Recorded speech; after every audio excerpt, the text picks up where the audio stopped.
I know.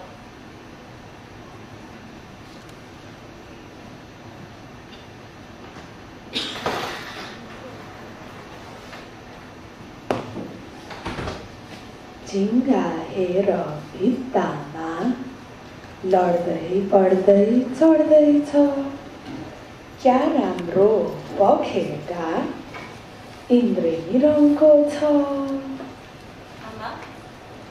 Mama? Mama passed away when I was 7. These are my brothers. We walked a whole day to get milk, and no one came. And so they left. Harimaya, she left too. She went to go marry a man in India. Of course, we got word she had run away from the brothel she worked at, and was not to be found. That's my bua. My father. He's a teacher, you know. He cried the day he sent me away. I didn't understand why. He had fear in his eyes. But that was Rama's fault. Look at her, fishing, while the other girls played with dolls. She was a rebel, my Didi. She never spoke of Harimaya. I never understood if she was angry at her or for her. She was such a restless girl. Maybe that's what they saw in her and took her away. Maybe they told her girls could fire guns too.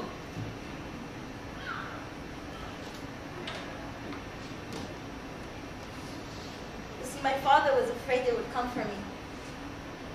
And so he sent me away. So I left to go to the city, Kathmandu. I work for a rich family. I think they like me. Harimaya? Hazur, Y'all want to come where I am with you? 이거요. I'm ironing your shirt. Bua, your father. I'm sorry, just heard.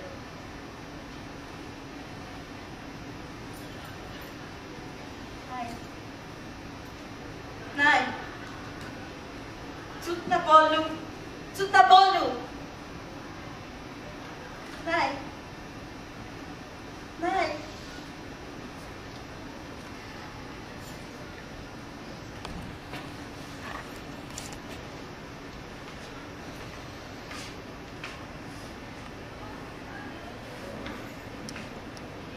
When they came for him, he did not want to go.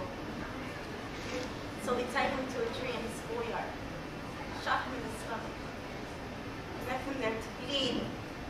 Did you hear me, Mama? They killed him! When I was a little girl, all they told me was, girls don't fish, girls don't climb trees, girls do not speak up. All we were good for was making babies.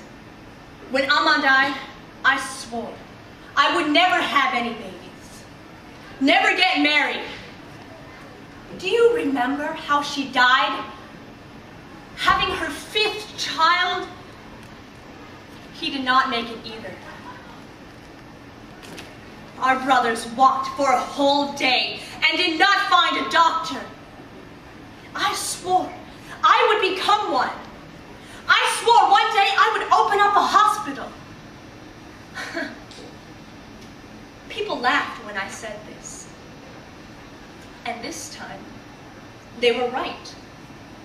I was a little girl from a village. I didn't even finish middle school. How could I dream of finishing medical school? And one day, one of them came to my village. Those murderers, They talked about fighting for a better life, seducing youth with promises. for roads, for water, for schools. Had my sister fighting for a revolution she did not understand. I wanted to make a difference in Toribari. Maybe she did, left. She ran away. My sister became a Maoist.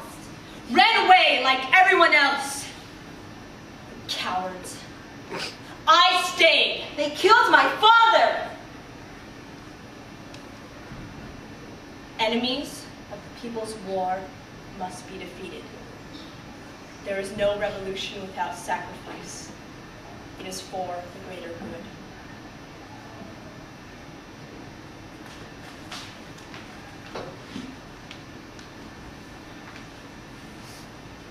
It has been 4 years since I left Toribari. Family I work for, they love me. They have been the best thing that has happened to me in so long. They arranged for me to finish high school, to go to college. I'm now a part of the Women's Students Association here. We talk about rights and revolution. We organize rallies. My sister had a vision, a dream she wanted to fulfill. But she chose to join the People's War. I have a dream too. I dream of justice for my murdered father and my destroyed family. King Gyanendra of Nepal has declared a state of emergency after sacking his government and assuming direct powers. The move comes after a long period of political turmoil and amidst a bloody campaign by Maoist rebels. He accuses Prime Minister Sheripad Rajova's government of failing to win the support of Maoist rebels for a 13 January deadline for peace talks and failing to prepare ground for elections in the spring. Nepal has been virtually cut off from the world since February 1st, with communication links snapping shortly after King Gyanendra sacked the government, assumed all executive powers, and declared a state of emergency. Telephone landlines and mobile phone networks have been shut down in Kathmandu. Nepali internet sites have also been down since the king's announcement. Kathmandu's Tribhuvan International Airport has come under a security siege and airlines are being forced to return. Many basic rights have been suspended, including freedom of assembly, the right to privacy, and the right against preventative detention. Human rights groups, including Amnesty International, say that the king's actions have put the Nepalese people at a greater risk of human rights abuses. The sacked Prime Minister, Mr. Dioba, was quoted by Associated Press news agency as saying that the king's moves directly violates the constitution and is against democracy. Daniel Slack, reporting for BBC World, Kathmandu.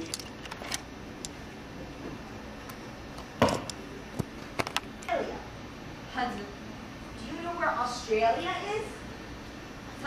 No. It's a big country with big cars and bright lights.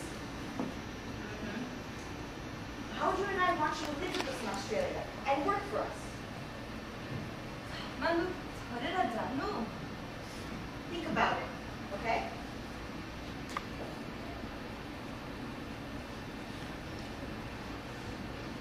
I don't know what Australia looks like.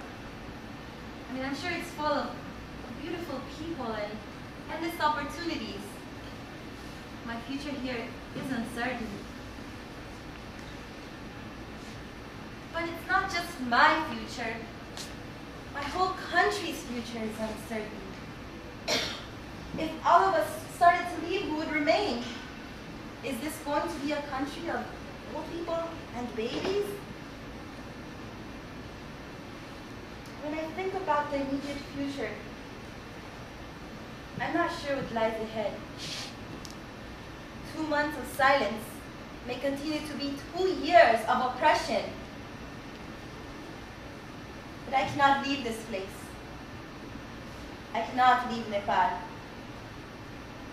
The struggle continues, and I am a part of it.